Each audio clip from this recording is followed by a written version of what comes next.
2 minute आंखें close की और जब क्लिक किया बस एंड जब फाइनल कंप्लीटेड लिखा तो मैंने सबसे पहले अपनी माँ को बता दी दिस तेरा ऑल इंडिया रैंक 45 है। तो वो क्लाउड नाइन मोमेंट था मेरे लिए, क्योंकि ये हमेशा के लिए रहेंगे आपके। 50-50 था सर, फिफ्टी। क्योंकि मैंने मेरा बेस्ट दिया था कि अभी जो भी था वो देख रिजल्ट के टाइम पे, बट बुरा तो लगता है सर। देख लिया था परफेक्ट। मैं, देखेंगे रिजल्ट के बाद जो भी रहेंगे पूरी ताकत से हम करेंगे वापस जो भी प्रिपरेशन। तो मैंने 2 महीने में कुछ प्रिपरेशन नहीं की। Hey guys, this side CSE में Ashutosh Lata from Jaipur Rajasthan for you all. So guys, स्वागत है आप सभी लोगों का लाटा प्रोफेशनल एकेडमी के प्लेटफॉर्म पर, जहां पर कॉस्टिंग आसान है।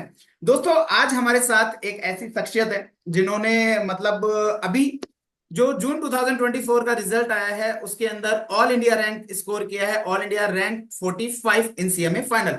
एंड मोस्ट अमेजिंग थिंग मैं आप लोगों के साथ शेयर करना चाहूंगा कि जो बहुत आप लोगों के लिए यूजफुल भी हो सकता है। Definitely he is one of the ideal for you, क्योंकि इन्होंने लास्ट अटेम्प्ट के अंदर फेलियर देखा है। जी हाँ, मतलब हम लोग कहते हैं कि सर रैंक कौन ला सकता है। सर, आप यहां देख सकते हैं एक इंसान जो लास्ट अटेम्प्ट में फेल होता है, वो इस अटेम्प्ट के अंदर ऑल इंडिया रैंक 45 स्कोर करता है।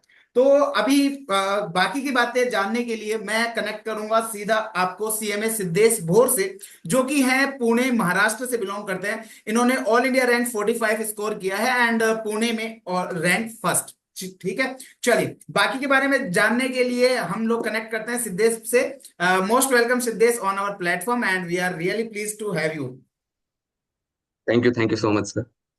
सो सिद्धेश, मैं और हमारे सारे स्टूडेंट्स ये जानना चाहेंगे कि आपने पूरा सिनेरियो कब आपके माइंड में कैसे आया। सबसे पहले तो आपको रिजल्ट वाले दिन कब पता चला, कितने बजे पता चला कि आपका रिजल्ट आ गया है। सर एक्चुअली लास्ट नाइट मैंने ट्वीट पढ़ा था कि अर्ली मॉर्निंग ही रिजल्ट पब्लिश हो जाएगा, अराउंड 7 to 7:30। सो जब मैं 7 बजे उठा तो नोटिफिकेशन आया था रिजल्ट्स आर आउट। तो फर्स्ट थिंग मैंने रिजल्ट लिंक पे क्लिक किया, अपना रजिस्ट्रेशन नंबर डाला, 2 मिनट आंखें क्लोज की और जब क्लिक किया बस एंड जब फाइनल कंप्लीटेड लिखा था मैंने सबसे पहले अपनी माँ को बता दी। वो मुझसे बहुत खुश थी। ओके। यस। एंड वो बहुत। उसमें मतलब रिजल्ट तुमने खुद ने ही देखा उस यस टाइम सर, पे। यस। जैसा ऐसा होता है कि मतलब जब हम्म। एक इंसान ने लास्ट अटेम्प्ट के अंदर फेलियर वाला रिजल्ट देखा हो, तो कहीं ना कहीं ऐसा सीन होता है कि यार पता नहीं मैं रिजल्ट देखूं या ना देखूं, या किसी मेरे लक्की पर्सन के साथ किसी को रोल नंबर दूं। ऐसा मैंने मेरे साथ किया है कि जब मेरा सीए फाइनल का रिजल्ट था, तो मैंने मेरे एक फ्रेंड को, क्योंकि मेरी बिल्कुल भी ऐसी हालत नहीं थी कि मैं उस रिजल्ट को देख पाऊं, तो आई वॉज लाइक कि हम्म। मैंने उनको बोला कि यार आप मेरा रिजल्ट देखो। उन्होंने जब मेरा रिजल्ट देखा तो सी वॉज लाइक पास, मतलब बहुत तेज उन्होंने शाउट किया। और फिर उसके बाद तो मैं भूल गया था कि यार उनका फोन चल रहा है। मैं मेरे घर पे सभी लोग है ना, ऐसे बिल्कुल चिल्लाने वाली फीलिंग हो गई। मतलब इवन ऐसा भी सिनेरियो हो गया था कि मेरे पड़ोस के एक भैया हैं, वो हमारे यहाँ पर आकर के बोलते हैं, अरे भाई क्या हो गया, क्या हो गया, कोई तबीयत वगैरह तो खराब नहीं हो गई। तो ऐसा कोई सिनेरियो बना कि मतलब अपन ने भी चिल्लाया हो बहुत ज्यादा। हाँ सर, चिल्लाया तो था बट अभी बाहर आवाज गए कि नहीं वो पता नहीं। उसके बाद सारे सोसाइटी मेंबर्स आए थे हमारे कॉन्ग्रेचुलेशन करने। ओके। यस, एंड तब तक रैंक लिस्ट नहीं रिलीज हुई थी। हम्म। Yeah, तो वो 2 घंटे बाद रिलीज हुई थी। और जब मेरे फ्रेंड ने कॉल किया सिद्धेश तेरा ऑल इंडिया रैंक 45 है, तो वो क्लाउड नाइन मोमेंट था मेरे लिए, क्योंकि ये हमेशा के लिए रहेंगे आपके पास ऑल इंडिया रैंक का। तो वो इवन अलग मैंने फीलिंग भी रहती है तुम्हारा सर, नाम बहुत। सेव जो अब यस। किया है वो अब सेव ऐसे ही हो गया है। पहले सिद्धेश मेरे पेपर 16 के नाम से सेव था, सिद्धेश पेपर 16 पुणे। अब वो नाम चेंज हो गया है और वो नाम हो गया CMA Siddhesh Bhaur AIR 45। So that मैं भी जब कभी मेरे को AIR वाले नाम कॉन्टेक्ट लिस्ट देखनी होगी तो डेफिनेटली मैं इजीली वो उन चीजों को सर्च कर पाऊंगा। यस, ग्रेटफुल हूँ सर आपकी क्लासेस लिए। Okay, perfect perfect. तो अब जैसे आपको रैंक का मतलब वो जो पीरियड था, लाइक आपने कहा कि मुझे 7-8 बजे के आसपास मुझे मैंने रिजल्ट देखा, और उसके बाद यस। आपको 2 घंटे बाद आपको पता चला कि आपकी रैंक आई है करके। तो उस वाले यस। सिनेरियो में क्या उस 2 घंटे में आपने कभी ऐसा सोचा था कि आपको रैंक भी लग सकता है, क्योंकि इतने अच्छे मार्क्स आपके रहे हैं। सर एक डेफिनेटली लगा था, क्योंकि मार्क्स अच्छे थे और मेरे फ्रेंड्स भी बोल रहे थे कि रुक जा, रैंक लिस्ट आने दे फिर तू सोशल मीडिया दे कि ऐसे सीएमए सिद्धेश भोर AIR 45। तो था कहीं ना कहीं पे था कि आ सकती है रैंक, मार्क्स अच्छे थे।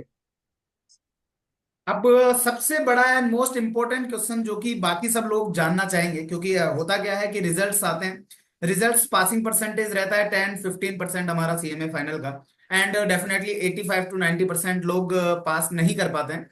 एंड उन यस। लोगों का थॉट ये रहता है कि यार कई बार क्या होता है ना कि वो एक ऐसे डायलेमा में होते हैं कि यार हमने एग्जाम दिया, सपोज किसी ने बोथ ग्रुप दिया, अब वो बोथ ग्रुप की प्रिपरेशन वापस से करे या एक ग्रुप की प्रिपरेशन करे, या इवन कुछ लोग सिद्धेश जैसे, अंजिता करके हमारी एक स्टूडेंट है, उनके जैसे लोग रैंक के लिए भी सोच सकते हैं। मतलब ये वाली चीज कैसे भाई साहब, मतलब एक इंसान जो लास्ट अटेम्प्ट में रिजल्ट आता है आपका फरवरी में, और फरवरी में आपको रिजल्ट पता चलता है कि आप पास नहीं हो पाए, फिर आपके पास मार्च अप्रैल मई 3 मंथ्स का टाइम होता है, और फिर एक इंसान जिसने लास्ट अटेम्प्ट में फेलियर देखा वो नेक्स्ट अटेम्प्ट में रैंक कैसे लेके आ सकता है? ये वाला कौन सा गुरु मंत्र है, ये वाला प्लीज शेयर कीजिए। नहीं सर, मैंने इंटर में भी बहुत ग्रुप्स दिए थे, वहीं पे भी था कि रैंक आना है, बट मैंने फर्स्ट अटेम्प्ट में ही क्लियर कर दिया था। बट वहां पे रैंक नहीं आया था। तो मुझे पता था कैसे प्रिपेयर करना है। सो मैंने दिसंबर में भी दिया, तो अनफॉर्चुनेटली वो भी नहीं हुआ। सो जब रिजल्ट आया तो I sat down with pen and paper.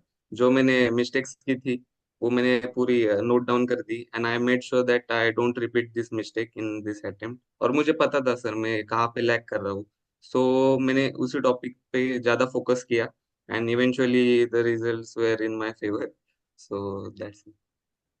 जैसा आपने मेंशन किया, मैंने भी उस चीज को लिखा है कि आपने कहा कि मैंने पेन और पेपर लिया और मैंने मेरी मिस्टेक्स फाइंड आउट की। मोस्ट ऑफ द स्टूडेंट्स का क्या सिनेरियो रहता है, उनको पता नहीं, ऐसा लगता है कि यार मैंने एग्जाम के प्रिपरेशन मैंने करी और कहीं ना कहीं यार रिजल्ट में कॉपीज ढंग से चेक नहीं हुई होगी, या मैं प्रिपेयर तो मैं ऑलरेडी हूँ बट हार्डली 2-5% का चीज है। बट मैं इस जगह पे मेंशन करना चाहूंगा कि जब आप एक रिजल्ट में आप फेल होते हैं, या मैं यूं कहूँ यस। अनसक्सेसफुल होते हैं, तो आप लोगों को ये मान के चलना होगा कि आपका जो एग्जामिनेशन है नेक्स्ट वाला, उसकी आपको शुरुआत जीरो से ही करनी पड़ेगी। आप ये नहीं मान सकते यस। कि यस। मेरा 360 या 370 मार्क्स मेरा आ चुका है तो अब तो मेरे को केवल 30 मार्क्स की प्रिपरेशन करनी है। आपको स्टार्ट जीरो से ही करना होगा।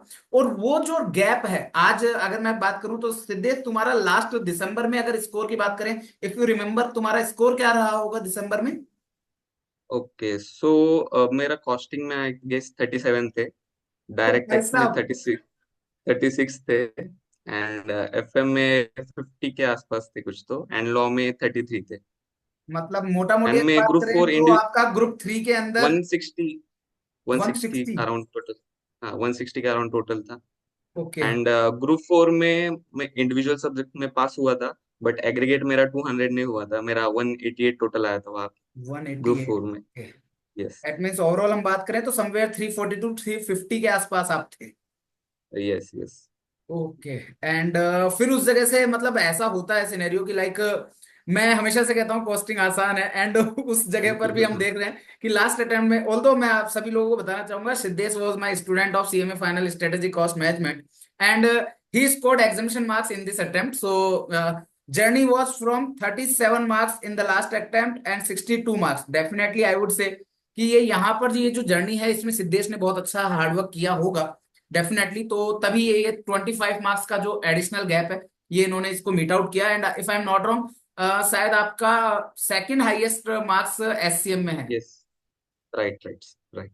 Okay, perfect perfect perfect. तो आपने मतलब जैसे आपने बोला कि मैंने मिस्टेक्स जो भी की थी उनको मैंने राइट डाउन किया, तो आपने क्या वो मिस्टेक्स को सब्जेक्ट वाइज राइट डाउन किया था या किस तरीके से किया था आपने? ओके, सो ओवरऑल मैंने एक ब्रीफ में ही लिखा था कि कहाँ कहाँ लैग कर रहा हूँ, उसके बाद मैंने एज अ सब्जेक्ट वाइज किया। तो क्या हुआ था सर, लास्ट अटेम्प्ट में भी मेरा कॉस्टिंग बहुत अच्छा गया था। तो हम्म। मेरी एक्सपेक्टेशन थी कि मुझे अब 55 तो एटलीस्ट आ जाएंगे। तो जब मैंने स्कोर देखा 37, तो मुझे बहुत बुरा फील हुआ। तो मैंने कॉपीज मंगाई थी वहां से, इंस्टीट्यूट से। तो वहां मैंने देखा, मैंने एंटायर प्रॉब्लम अच्छे से पूरा सही से सॉल्व किया है। जस्ट टोटल रहता है ना, उसमें वो भी लास्ट डिजिट मैंने गलत लिख दिया। तो मेरे वहां पे 10 मार्क्स उन्होंने कट दिए थे, डायरेक्ट जीरो दिया था। तो ऐसे 2-3 क्वेश्चंस में हुआ था। सो बहुत इंपॉर्टेंट है जब आप कॉस्टिंग का पेपर सॉल्व कर रहे हो, इट मैटर्स कि how you solve it, and doesn't कि how many questions you solve. So आपको बहुत कामली सॉल्व करना है, एंड बहुत फोकस बहुत रखे सॉल्व इंपॉर्टेंट बात करना है है। सर। यस। क्योंकि एक मार्क्स भी आपका पूरा अटेम्प्ट वेस्ट करवा सकता है, एक क्वेश्चन। Exactly exactly। सो मैं इस आपको जगह बहुत मेरा भी ध्यान। जर्नी एक ऐड करूंगा। इस जैसा तुमने कहा कि कितने मार्क्स का आप अटेम्प्ट करते हो डजेंट मैटर, मैं सीएमए फाइनल की, मैं मेरी खुद की पर्सनल लाइफ बताना चाहूंगा। क्योंकि मेरा ना राइटिंग प्रैक्टिस बहुत ज्यादा नहीं था, मेरा लिखने की स्पीड शुरुआत से नहीं रही। I was not a studious student in my school life. I was the one जिसने सेकेंड डिवीजन देखा है स्कूल लाइफ में, and I was the one जिसने AIR 1 भी देखा है। बट उस जगह पर क्या होता है कि मेरा स्पीड, क्योंकि मेरा ना लिखने का प्रैक्टिस उस लेवल का नहीं था, तो मैंने वहां पर, अगर मैं एग्जामिनेशन की बात करूं तो मुझे अच्छे से याद है कि मेरा सीएमए फाइनल का एक 10 मार्क्स का क्वेश्चन था जो मुझे आता था, बट मैं स्पीड के कारण से उसको अपियर ही नहीं कर पाया था। एंड बाकी तो खैर मेरे को थोड़ा बहुत कुछ आता भी नहीं था। तो मैंने 78 मार्क्स का पेपर पूरा मैंने अपियर किया था, and I got 73 marks in that. So मेरा केवल 5 मार्क्स कटा था, एंड वो केवल इसलिए हुआ होगा कि कहीं ना कहीं पर कोई स्टेप्स रह गया होगा, बाकी अल्टीमेटली मेरा पूरा पेपर बहुत सुपर गया था। तो यहां पर एक चीज आपको नोट करने की बात है बाकी सभी स्टूडेंट्स को, कि आपके लिए ये कभी मैटर नहीं करता है कि आप 100 मार्क्स का पेयर कर रहे हैं। मेरे साथ के ऐसे काफी फ्रेंड्स हैं जिन्होंने 95 100 मार्क्स का पेपर अटेम्प्ट किया है, and even they couldn't score 50 marks in that subject, क्योंकि कॉस्टिंग एक ऐसा सब्जेक्ट है जहां पर सिली मिस्टेक अगर हुआ ना, जैसा अभी अभी सिद्धेश ने बोला कि उसने कुछ सिली मिस्टेक्स किया था, उसका टोटल नहीं बढ़ पाया, जिसके कारण से उसको 10 मार्क्स गया उसमें। तो ऐसा होता है, तो आपको रादर देन, ठीक है मैं ऐसा नहीं कहूंगा कि आप उसका मतलब कि आप 65 का अटेम्प्ट करके आओ, 75 to 80 is very good to Yes, yes. Appear in the हाँ, एग्जामिनेशन, डेफिनेटली आप उतना कर सकते हो। और उसमें से आपको डेफिनेटली 90% स्कोर आ सकता है, एक्यूरेसी आ जाती है। हमारे पेपर के अंदर एक्यूरेसी है तो डेफिनेटली मार्क्स मिलेगा। तो इस चीज का, और आपने अगर मैं बात करूं सिद्धेश, तो तुमने एससीएम में क्या क्या कंटेंट रेफर किया था, मतलब लाइक? ओके सर, मैं आपको दो फेजेस में बता दूंगा। जब मैं दिसंबर 2023 अटेम्प्ट दे रहा था, तो हम्म उसके पहले 6 महीने पहले मेरी आर्टिकलशिप खत्म हो गई थी। तो हम्म उसके बाद मेरे पास 6 मंथ्स थे। तो उसमें मुझे आपके क्लासेस पूरे करने थे। ग्रुप 4 के क्लासेस मुझे परचेस करके ये पूरे 8 सब्जेक्ट रिवीजन कर रहे थे। सो वो बहुत हेक्टिक हो गया था। तो मैंने आपकी जो MCQ बुकलेट रहती है और थ्योरी की रहती है, वो मैंने ओपन भी नहीं की थी। जो कि मैंने अभी जब रिजल्ट आया फरवरी का, तो फर्स्टली मैंने सारे MCQ किए, सारी थियरी किए, जो आपके स्टडी मटेरियल के क्वेश्चन है वो सारे अच्छे से किए। And that's it. वो इनफ थे, कोई मैंने बाहर का मटेरियल रेफर नहीं किया। ओके, तो एससीएम में आपने केवल मेरा कंटेंट रेफर किया था? Yes yes. And even sir, अभी जून 2023 अटेम्प्ट में जितने भी MCQs थे, 90% तो आपके ही बुक से मैंने सॉल्व किया था। वही से थे सारे MCQ। तो वो बहुत मुझे हेल्प किया उसने MCQ बुकलेट ने, कि एग्जामिशन तक मैं पहुंच सका। परफेक्ट। तो इस जगह पे मैं एक चीज ऐड ऑन करूंगा अपने खुद के सब्जेक्ट के लिए बारे में, अगर मैं बताऊं तो ऐसा बेसिकली मैं कभी नहीं बोलूंगा कि दैट सारा का सारा पेपर मेरे बुक से आता है। बट मैं इतना कह सकता हूं कि अगर आपके सीएमए फाइनल एससीएम में कोई पेपर इंस्टीट्यूट खुद के सोर्सेज से कवर अप करता है, क्योंकि हमने हमारी बुक में इंस्टीट्यूट का study material, RTP, MTP, workbook, past examination paper सब कुछ कवर किया रहता है। तो इसके अलावा अगर कुछ भी क्वेश्चन आता है तो then sky is the limit. वो उसके लिए आप यस। कितने ही reference book, because you never know ना कि आपको आज इस पीसी तुलसियान वाली बुक से आ गया, आज इस वाली बुक से आ गया, तो ऐसे different different sources of book से आ सकता है। तो रादर देन दैट ना, आप अलग अलग सोर्सेज पे फोकस करने की जगह इंस्टीट्यूट का एग्जाम दे रहे हो, आप इंस्टीट्यूट के ही सोर्सेज पे फोकस करो। इंस्टीट्यूट के जो 5 सोर्सेज जो है ना, हम लोग केवल इसी पर फोकस करते हैं। मैं ऐसा नहीं कहूंगा कि पूरा 130 मार्क्स का जो पेपर आता है वो पूरा का पूरा हमारी बुक से आ जाएगा, बट कहीं ना कहीं मैं इतना श्योर हूं कि 100 to 110 मार्क्स का पेपर डेफिनेटली मिलेगा। सिद्धेश, इस बार का पेपर कैसा था, अपनी बुक से था आपको? यस सर, आपकी बुक से था ज्यादा। तो सेम मैंने सिनेरियो। 78 मार्क्स का अटेंड किया था पेपर। 78? 78 मार्क्स का अटेंड किया, ओके। Yes sir. मतलब मैंने कामली, बहुत कामली एक एक फिगर चेक किया 2 3 बार। और यस, 78 मार्क्स का मैंने एक्यूरेटली सॉल्व किया। उसमें से मेरे 62 आए, बस। Perfect, that's good, that's amazing. अब हम लोग कुछ स्टूडेंट्स के भी कुछ क्वेरीज रहेंगी, तो वो मेरे को कुछ स्टूडेंट्स ने अपने अपने क्वेश्चंस भेजे हुए हैं, तो वो मैं वन बाय वन आपसे लूंगा। सो आपके पास ना, मैं आपके पास आ रहा हूँ। I am starting with the question number 1 जो हमारे एक स्टूडेंट ने पूछा। और उनका कहना ये था कि दैट आपने जैसे ही अटेम्प्ट, लास्ट अटेम्प्ट में आप फेल हुए, सो ट्वेंटी हम्म। सेकेंड फेब्रवरी प्रिसाइसली रिजल्ट आया, तो आपने वापस से रीस्टार्ट कब से किया एंड किस तरीके से प्लान किया आपने पूरा सिनेरियो? सर, क्या होता है जब आप फर्स्ट टाइम फेल्यूर फेस करते हो, वो बहुत टफ होता है डाइजेस्ट करने के लिए। तो आप बहुत इंपॉर्टेंट है कि उस फेज से जल्दी बाहर आए एंड वापस स्टार्ट करें। सो मैंने सर एक 1 to 2 वीक्स के बाद मैंने वापस स्टार्ट किया। एंड वहां से स्टार्ट किया जहाँ पे मैं लैक कर रहा था, लाइक थियरी सब्जेक्ट, और जो भी स्कोरिंग सब्जेक्ट है उस पे ज्यादा मैंने फोकस किया, लाइक कॉस्टिंग, एसपीएम बीवी and cost and management audit, and मेरे सबसे ज्यादा मार्क्स इन्हीं सब्जेक्ट में है। तो आपको ऐसे प्लान करके चलना पड़ेगा, आप कहाँ लैक करते हैं उस अकॉर्डिंग स्टडी करना पड़ेगा। Okay perfect. या आपको ऐसा फील हुआ था कि लाइक जैसे कई बार क्या होता है ना कि एक इंसान जिसने कभी लाइफ में कभी फेल्योर नहीं देखा और वो सडनली जब उसको यस। रिजल्ट आता है तो यू आर एक्सपेक्टिंग कि मेरा रिजल्ट फेल आ सकता है करके? नहीं सर, वो 50-50 था सर, 50। क्योंकि मैंने मेरा बेस्ट दिया था कि अभी जो भी था वो देख रिजल्ट के टाइम पे, बट बुरा तो लगता है सर। एक या स्टूडेंट का क्वेरी ये भी है कि जैसे आपका रिजल्ट दिसंबर 23 में आपका रिजल्ट अनसक्सेसफुल जो रहा, तो क्या ऐसा हम्म। था आपने दिसंबर वाला एग्जाम देने के बाद आपको लगा कि जैसे आपने बोला कि मुझे 50-50 लगा, तो क्या दिसंबर वाले एग्जामिनेशन से लेकर के रिजल्ट वाले 22 फरवरी के दौरान क्या इस पीरियड में आपने स्टडीज वापस से रीस्टार्ट कर दी थी या आपने रिजल्ट का वेट किया था? नहीं सर, मैंने 2 महीने कुछ स्टडी नहीं की थी, मैं बहुत एग्जॉस्ट हो गया था। सो मैंने थोड़ा रेस्ट लिया। देखेंगे रिजल्ट के बाद जो भी रहेंगे पूरी ताकत से हम करेंगे वापस जो भी प्रिपरेशन, तो मैंने 2 महीने में कुछ प्रिपरेशन नहीं की, ओके, तो वो 2 महीने का आपने पूरा प्रॉपरली ब्रेक लिया। रेस्ट किया, ब्रेक लिया परफेक्ट था मैंने। Perfect perfect perfect. तो अकॉर्डिंगली आप देख सकते हैं सभी स्टूडेंट्स की लास्ट अटेम्प्ट में 340 मार्क्स एंड देन 2 मंथ्स का जो ब्रेक है। दोस्तों होता क्या है कि हम लोग जब ये 2 मंथ्स का ब्रेक लेते हैं, क्या होता है कि 15 दिन 20 दिन का break, that is definitely fruitful for us. But जब 2 महीने का ब्रेक हो जाता है ना, तो दैट मीन्स समवेयर कहीं ना कहीं हम लोग ने जो पूरा किया हुआ होता है ना, उसको वापस से जीरो से रीस्टार्ट करना होता है। मतलब आप कहीं ना कहीं आपने जैसे सपोज से पहले अटेम्प्ट में जब आपने एग्जाम में अपियर हुए, तो आपने सपोज 2 या 3 बार रिवीजन किया, लेकिन अगर आपका रिजल्ट अनसक्सेसफुल आता है और देन आपने 2 महीने का ब्रेक लिया होता है, तो आपकी वो जो 3 रिवीजन है ना, उसकी जगह आप उस पोजीशन पे आ जाते हैं जहां पर आपने केवल एक रिवीजन किया होता है। हाँ, मैं ये नहीं यस। कहूंगा कि दैट आप जीरो रिवीजन पे रहते हैं, बट हाँ, फर्स्ट डिवीजन के बाद जो पोजीशन होती है आपकी वो पोजीशन होती है।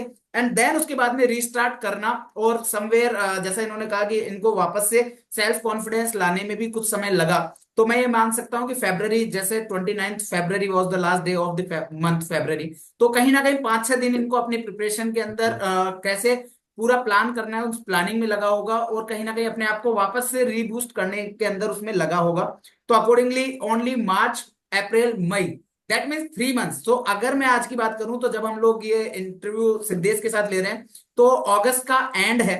अभी भी अगर मैं सभी स्टूडेंट्स को कन्वे करूं तो आपके पास सितंबर, अक्टूबर, नवंबर, 3 मंथ्स का समय है। एक इंसान जो कि 340 मार्क्स पर ला करके अनसक्सेसफुल हुआ लास्ट अटेम्प्ट में, वो नेक्स्ट अटेम्प्ट में ऑल इंडिया रैंक 45 स्कोर कर रहा है। एंड आप लोगों के लिए क्या होता है ना कि हम लोगों को ऐसा लगता है कि यार हम लोग क्या कर पाएंगे कि नहीं कर पाएंगे, पास होंगे कि नहीं होंगे, क्योंकि बहुत सारे स्टूडेंट्स मेरे पास ऐसे आते हैं, सर मेरा बोथ ग्रुप का स्कोर 340 330 रहा है, लेकिन सर अब मैं चाह रहा हूं कि मैं केवल एक ही ग्रुप पे ले जाऊं, क्योंकि मैं अब आप ऐसी सिचुएशन में जा रहे हैं ना, दैट मीन्स आप अपने आप को कहीं ना कहीं अंडर एस्टिमेट कर रहे हैं और आप अपने आप को कहीं एक बहुत सेफ जोन में लेकर के जा रहे हैं कि यार मेरे को नहीं, कंफर्ट जोन चाहिए, मेरे को हार्डवर्क नहीं करना है। तो सिद्धेश, जैसा तुमने बताया कि लाइक तुमने 3 मंथ्स के ही प्रिपरेशन किया है इस जगह पर आफ्टर रिजल्ट, तो उसमें मतलब तुम्हारा टाइम कितना रहता था? मतलब तुमने 10 आवर्स, 12 आवर्स, 14 आवर्स, कितने आवर्स डिवोट किए रहेंगे? मतलब मंथ वाइज अगर ऐसा होता है कि हम लोग एग्जाम टाइम जब आता है तो एग्जाम के टाइम पर हम लोग हमारे जो आवर्स है ना उनको इंक्रीज करते जाते हैं ग्रेजुअली। तो मतलब मार्च मंथ के अंदर अगर हम बात करें तो मार्च में तुमने कितने आवर्स की स्टडीज प्लान किया था? ओके सर, वो 10 to 12 आवर्स तक डेली हो जाता था, और जैसे जैसे एग्जाम नजदीक आता था तो you should take proper rest. आपको ज्यादा स्ट्रेस नहीं लेना है, आपको माइंड फ्रेश रखना है।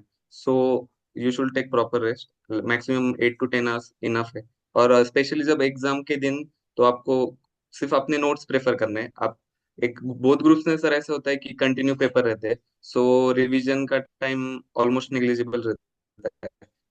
So, जब आप वो प्रिपरेशन के टाइम जब आप नोट्स बनाते खुद से 1 page notes, so that really helps. तो you should prepare notes for each and every topic, that's it.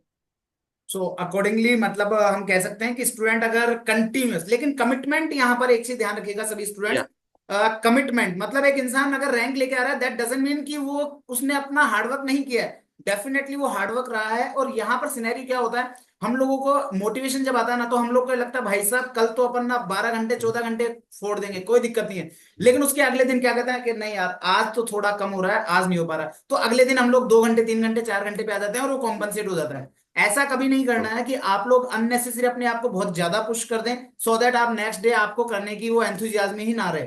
जैसा कि सिद्धेश ने कहा कि 8 to 10 आवर्स 12 आवर्स तक इन्होंने अपने आप को स्ट्रेच किया, तो कहीं ना कहीं 8 to 12 आवर्स की रेंज में I would say you can go with the 10 hours. 10 hours is the suitable time जो आप इजीली डिवोट कर भी सकते हैं। और 10 आवर्स अगर आप देते हैं, अभी भी अगर हम बात करें तो 100 डेज आपके एग्जामिनेशन में है, तो that means 1000 hours. 1000 hours are very much enough. मैं हमेशा से स्टूडेंट्स को सजेस्ट करता हूं कि अगर आप अपनी स्टडीज प्लान कर रहे हो तो मेक ए प्लान विथ 3:2:1।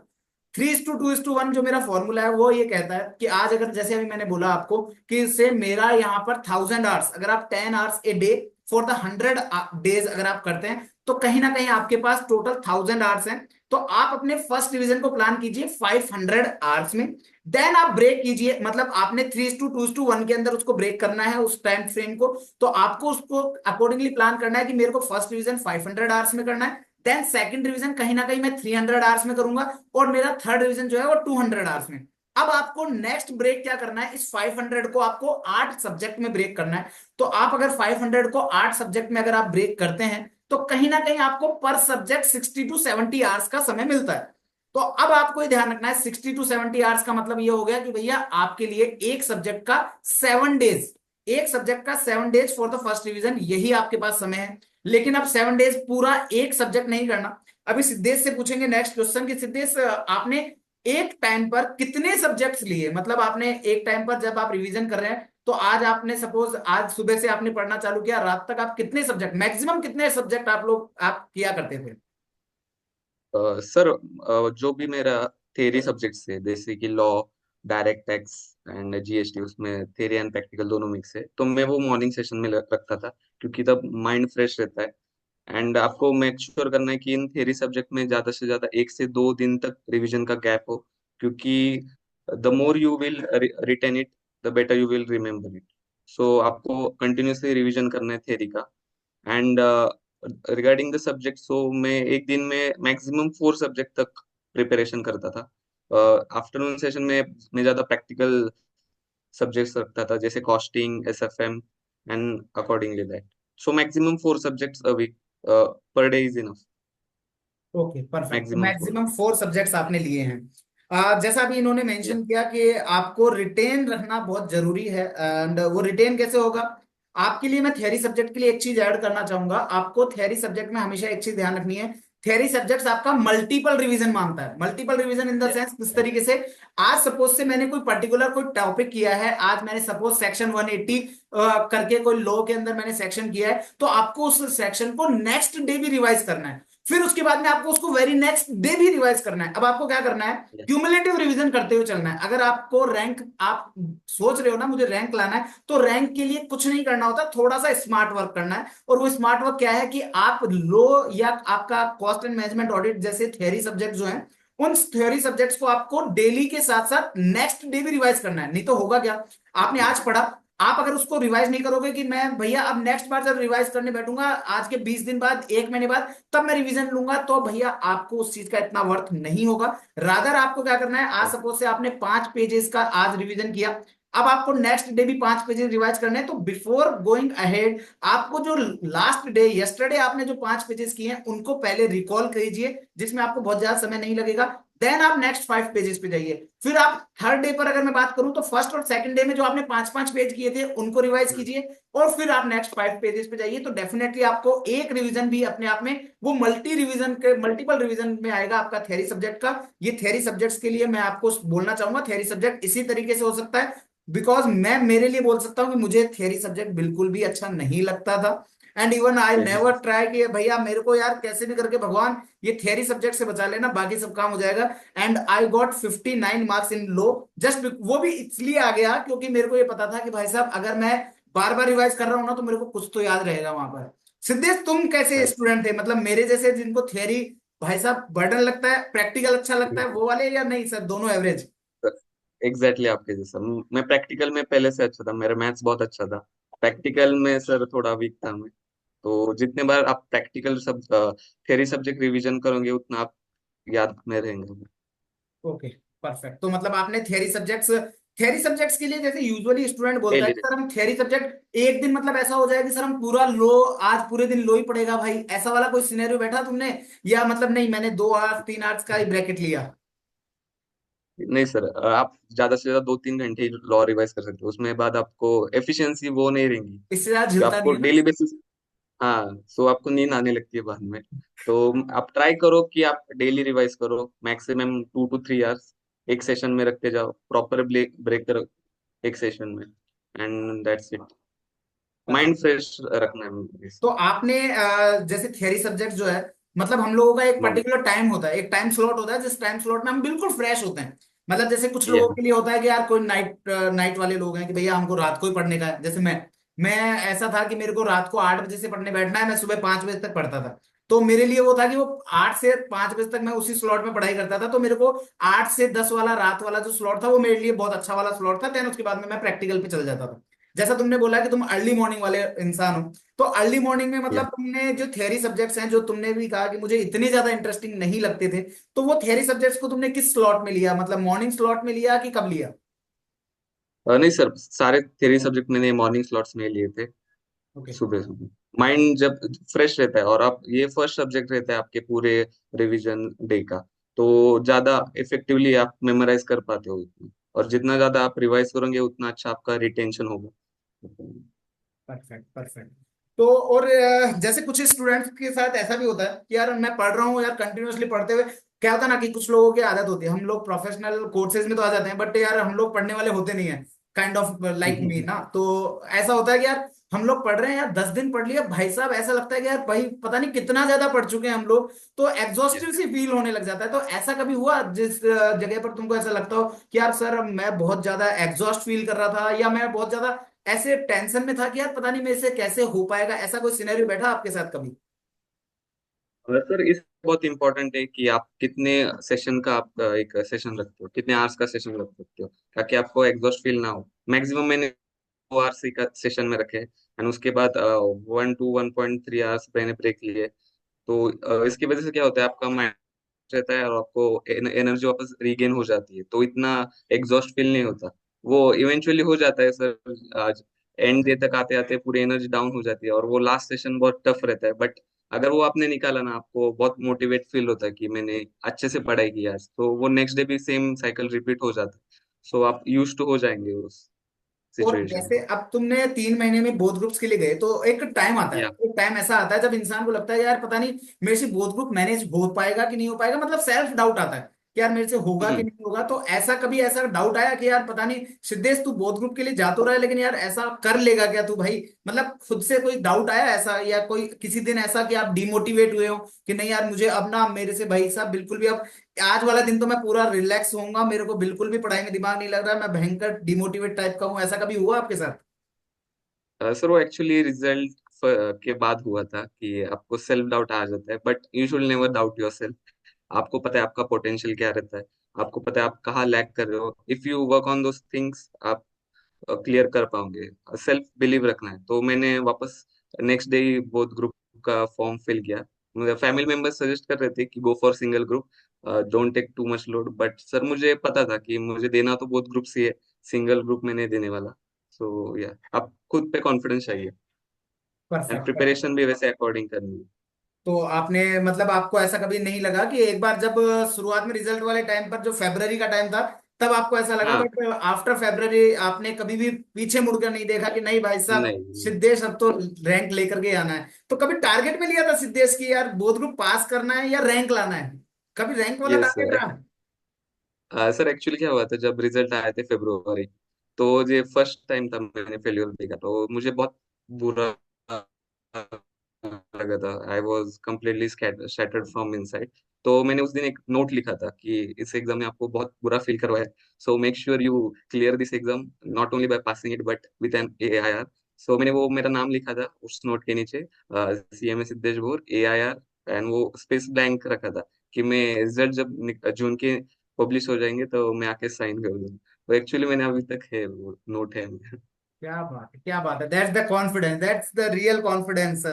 बहुत ही गजब ये चीज है। मैं कई बार मेरे स्टूडेंट्स को भी बोलता हूँ ये चीज। तुमने नोट लिखा, मैं यूजुअली मेरी बुक के साथ फ्रंट में लिखता था। मतलब जैसे अपना ये कॉपी है, कॉपी के फ्रंट में जब अपन नाम लिखते हैं ना, तो वहां पर मैं हमेशा से यूजुअली लिखता था। बिकॉज मैंने कभी सोचा नहीं था कि मैं रैंक वगैरह का जैसा कुछ तो खैर अभी अपने माइंड में नहीं था, क्योंकि अपन वो उस टाइप के बंदे थे ही नहीं कि अपने को रैंक आएगा करके। बट मैं हमेशा से ये सोचता था कि यार नहीं, मुझे ये 2 डिग्री है जो मुझे लेनी है, सीए सीएमए मेरे को बनना है। तो कहीं ना कहीं वो चीज आपको ना पिंच करती है कि नहीं यार, आपको ये चीज अचीव करनी है। और डेफिनेटली वो चीज आप कर जाते हो। वो कहते हैं ना, लॉ ऑफ अट्रैक्शन, तो डेफिनेटली या वो अट्रैक्ट करता है। नेक्स्ट एंड अगर सर, मैं पूछूं, आपने कितने टाइम रिवाइज किया? How many times revision? 3 to 4 times sir मैंने रिवीजन किया था। एंड सर बहुत इंपॉर्टेंट है, जब आप रिवीजन कंप्लीट करते हो तो आप ज्यादा से ज्यादा टेस्ट पेपर सॉल्व करो। तो उससे क्या होता है सर, आप उस एनवायरनमेंट को यूज टू हो जाते हैं। कंटिन्यू अगर आपने पेपर दिए तो आपको पता चलता है कि एक दिन में कैसे रिवाइज करना है नेक्स्ट सब्जेक्ट का। एंड पेपर देने के बाद अगर आपने कहीं पे टेस्ट सीरीज लगाया तो बहुत अच्छा है। वो टीचर्स आपको रीचेक करके दे देते, तो उसके अकॉर्डिंग आप आपको एसेस कर सकते हो। एंड जो आपके लैग कर रहे हो आप वर्क कर सकते हो वहाँ पे। सो टेस्ट सीरीज भी बहुत इंपॉर्टेंट है। नहीं तो इंस्टीट्यूट के पेपर भी आप सॉल्व कर सकते हो, तो आपको पता चलेगा आप कहाँ मॉक स्टैंड टेस्ट करते हो एग्जाम आपने के वो पहले। जो या मॉडल क्वेश्चन पेपर आए हैं वो आपने सॉल्व किए खुद से? या yes yes yes. Perfect perfect perfect. लो के अंदर स्टूडेंट का पूछना होता है कि सर क्या सेक्शन की कोटेशन डालना इम्पोर्टेंट है क्या?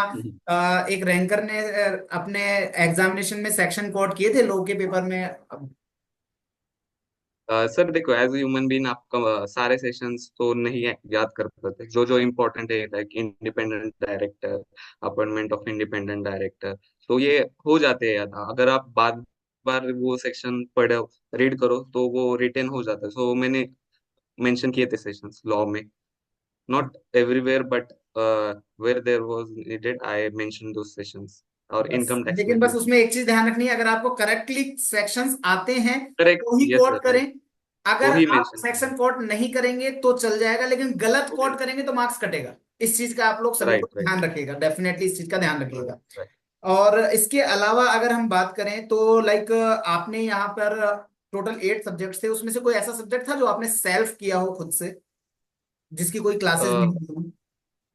नहीं सर, मैंने सारी क्लासेस लगाई थी, क्योंकि सर क्या होता है, इंटर में हो जाता है सेल्फ। मैंने इंटरमीडिएट पूरा सेल्फ किया था। यूट्यूब से आप कॉस्टिंग तो आप ही किए था। आर्टिकलशिप में सर टाइम बहुत कम मिलता है प्रिपरेशन के लिए। ओके, तो सिद्धेश ने एंड फाइनल का आर्टिकलशिप सिलेबस कितने सर टाइम की मेरा की थी पूरा? 2016 का था पहले, जो जैसे दिसंबर। यूजुअली कुछ स्टूडेंट्स का होता है कि सर 15 मंथ सर। पूरा 15 मंथ्स। कौन सी पूरा ऑर्गेनाइजेशन 15 थी जनवरी आपका? 15। वो पुणे में ही थी, कॉस्ट अकाउंटिंग फर्म है वो, वहीं पे ओके, किया था कोई मैंने। कॉस्ट अकाउंटिंग या फर्म। Perfect perfect perfect. तो वहां पर आपने पूरा 15 मंथ्स करा। 15 मंथ्स की। और ड्यूरिंग द ट्रेनिंग आपने क्लासेस स्टार्ट कर दी थी या वंस ट्रेनिंग डन देन उसके बाद में स्टार्ट किया? यस, वो जब फेब्रुआरी इंटरमीडिएट के रिजल्ट आए थे, सो मैंने बोथ ग्रुप्स फर्स्ट टाइम में क्लियर कर दिया था। तो इतना आइडिया नहीं था कि आर्टिकलशिप करते टाइम भी आपकी क्लासेस हो पाएंगी या नहीं हो पाएंगी। तो मैंने सेकेंड डे ही आपके क्लासेस लिए थे पहले। पूरे ग्रुप 3 के मैंने क्लासेस सेकेंड डे ही ले लिए थे, जो कि आई वुड सजेस्ट कि आपको ऐसा नहीं करना चाहिए। आप आर्टिकलशिप में ज्वाइन होने के बाद आपको शेड्यूल देखना चाहिए कैसा है, आपको मैनेज कैसे होगा, उसके बाद क्लास ले लीजिए। सो मेरे उस पीरियड में क्लासेस खत्म नहीं हुए थे, तो मुझे एक्सटेंशन करवाने पड़े थे वापस। तो आई वुड नॉट सजेस्ट कि buy the classes immediately after the results, wait for that. Again इस जगह पर हमारे साथ ऐसा होता है, कुछ स्टूडेंट्स का मेरे को भी कई बार कॉल आता है कि सर मेरे को इंटर देना है या फाइनल देना है, जो भी है, आप जब भी ऑनलाइन क्लासेस पे जाएं तो मैं हमेशा से ये चीज सजेस्ट करता हूँ। ऑल दो हमारे यहाँ पर अगर हम बात करें तो सारे सब्जेक्ट्स अवेलेबल होते हैं, बट हम लोग कभी भी ये सजेस्ट नहीं करते कि आप सारे सब्जेक्ट एक साथ उठा लो। ऑल दो हमारे को तो राइट रेवेन्यू जनरेट होगा, बट कहीं ना कहीं वो स्टूडेंट के लिए पैनिक क्रिएट होगा। मैं हमेशा से ये कहता हूँ, आप स्टार्ट कीजिए 2 सब्जेक्ट से। चाहे आप उसमें एक प्रैक्टिकल ले लीजिए, एक थ्योरी ले लीजिए, या अगर आपको लगता है नहीं सर मैं थ्योरी थोड़ा कम कम करके करूंगा, तो आप 2 प्रैक्टिकल एक थ्योरी ले लीजिए। मैक्स टू मैक्स आप 3 सब्जेक्ट के साथ ही जाइए। अगर आप ट्रेनिंग पीरियड में हैं तो फिर आप अपना शेड्यूल देखिए, उस शेड्यूल के साथ आप केवल एक क्लासेस को ही ट्राई कीजिए, क्योंकि 15 मंथ्स आप ट्रेनिंग देने वाले हैं। देन उसके बाद में आप फिर नेक्स्ट आप 9 मंथ्स के आसपास का आप खुद के सेल्फ प्रिपरेशन के लिए भी लीजिए। तो 15 मंथ्स में कहीं ना कहीं आप 4-5 सब्जेक्ट वैसे ही क्लासेस कंप्लीट कर जाएंगे, क्योंकि 3-3 मंथ्स के लॉट में अगर आप कंप्लीट करते हैं तो 4-5 सब्जेक्ट आप कर जाएंगे। फिर उसके बाद में आप बाकी का टाइम पर ये चीज कर सकते हैं। तो ये चीज हमारी तरफ से राइट। तो ये चीज रही। अब एनीथिंग एल्स जो सिद्धेश अपने सभी जूनियर्स को सजेस्ट करना चाहे खुद के एंड से, कि कैसे प्रिपरेशन कर सकते हैं, कैसे सेल्फ कॉन्फिडेंस को बूस्ट कर सकते हैं, anything else you want to say? Yes sir, definitely. Sir बहुत इंपॉर्टेंट है कि आप जैसे रिवाइज करते हो लॉ का जो भी थ्योरी सब्जेक्ट है, तो आपको स्कैनर्स भी देखने हैं कि कैसे टाइप के क्वेश्चन आते हैं, उन्होंने कैसे मेंशन किया, फॉर्मेट कैसे, तो वो आपको हेल्प कर देगा। और सारे सब्जेक्ट के स्कैनर्स देखने, आपके सब्जेक्ट को छोड़ के बिकॉज आपका स्टडी मटेरियल बहुत इनफ है, वो अच्छे से किया तो एग्जामेशन पक्का है। एंड सेकेंड थिंग इज आपको बहुत केयरफुली सॉल्व करना है practical subject. Yes sir, costing आसान है सर। एंड केयरफुली सॉल्व करना है, जो भी प्रैक्टिकल सब्जेक्ट है बहुत कामली सॉल्व करना है, एंड सॉल्व करते टाइम कोई भी सेकंड थॉट्स नहीं आने चाहिए। एंड सेकंड थिंग इज आप जो भी स्कोरिंग सब्जेक्ट है like costing, cost and management audit and business valuation, इस पे अच्छे से फोकस किया तो बहुत हेल्प करेंगे रैंक के लिए, क्योंकि मेरे कॉस्ट एंड मैनेजमेंट ऑडिट में 87 मार्क्स आए थे, कॉस्टिंग में 62 आए थे, एंड बिजनेस वैल्यूएशन में भी 61 या 62 आए थे आई गेस। तो ये इसने मुझे बहुत हेल्प की रैंक के लिए। सो आपको मेक श्योर करना है कि आप इन सब्जेक्ट पे ज्यादा ध्यान दो, it will definitely help you in your results. Perfect perfect. तो अब क्या प्लान्स है सिद्धेश, जॉब? या यस सर, मैं कैंपस प्लेसमेंट की प्रिपरेशन कर रहा हूँ। Perfect perfect. So sir from one thing I have to mention, या आपको क्या करना है रिवीजन के टाइम, आपको खुद से नोट्स बनाने हैं, और बहुत समरी नोट्स करके। सो वो क्या होता है ना, वो मसल मेमोरी बन जाती है। एक बार आपने वो नोट्स देखे ना, आपको पता चल जाएगा कि कॉस्टिंग के प्रॉब्लम कैसे सॉल्व करने हैं, एसएफएम के कैसे करने हैं। वो एग्जाम के पहले दिन बहुत यूजफुल रहते हैं, one day before the revision. So you can not revise the entire subject just one day. So if you refer the notes, that will be more beneficial to you. Perfect. तो one day before जो revision है उसके लिए पहले से ही preparation करनी है, कि भैया आपको एग्जाम के एक दिन पहले किस तरीके से आपका अपीयरेंस है, किस तरह से आप रिवाइज कर पाएंगे। क्योंकि वो वन डे बिफोर भी मैं नहीं कहूंगा, rather I would say 8 to 10 hours वो ही आपके पास समय होता है प्रिसाइसली, मतलब कहीं ना कहीं, क्योंकि आप जब एग्जामिनेशन Yes, देकर yes. के आते हो तो आपके पास हार्डली 8-10 घंटे का ही समय बचता है, तो आपको उसमें कैसे प्रिपेयर करना है, तो आपको उस तरीके से आपकी प्रिपरेशन करनी है। That's great, that's great. Thank you so much, Siddesh, for being here, and we are really pleased to have you here. And wish you all the Sure, very sir. best for the campus placement. Stay in touch। मैंने आपको मेरे personal numbers भी share कर दिए हैं। मुझे जरूर से बताइएगा आपका कैसा कैंपस प्लेसमेंट हुआ, कैसा क्या रहा। और डेफिनेटली हम लोग लॉन्ग लास्टिंग भी कनेक्ट रहेंगे डेफिनेटली। तो हम लोग जानते रहेंगे कि सिद्धेश आज के 5 साल बाद भी मैं इंटरव्यू लेने आऊंगा, कि सिद्धेश AIR रैंक होल्डर जो है, हमारे ऑल इंडिया रैंक होल्डर, वो आज के 5 साल बाद उनकी क्या पोजीशन है, डेफिनेटली हम लोग वहां पर भी कनेक्ट करेंगे वापस से आपसे। All the best Siddhesh from Yes, Tata professional academy. और यस, कॉस्टिंग आसान है। आसान है। ओके बाय जी। सर। बाय। बाय।